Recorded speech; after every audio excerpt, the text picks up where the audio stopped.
مرحبا بكل متابعين قناة طقس الجزائر. إذا نوفيكم بأحوال طقس الجزائر ليوم الأحد 27 نوفمبر 2022. إذا حيث نتوقع خلال الفترة الصباحية بقاء لبعض الأمطار على ولاية قسنطينة وسككتا وجيجل إن شاء الله، ستكون بعد الزخات.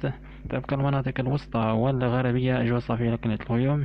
أقصى الجنوب كذلك بعض الغيوم. أما المناطق الشمالية الصحراوية ستبقى دائما أجواء صافية. أما خلال الفترة المساء إلى الليل سنتوقع عودة الاستقرار، فقط بقاء بعض الغيوم على المناطق الشرقية ستكون بدون فعالية. المناطق الوسطى والغربية تكون صافية لكن الغيوم.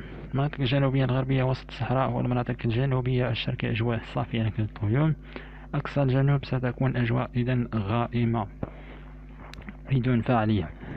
كذلك سنسجل رياح إن شاء الله على المناطق الشرقية إن شاء الله.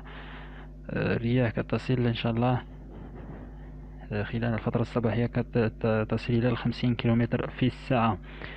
إذا في النهاية العلم لله وحده، والسلام عليكم ورحمة الله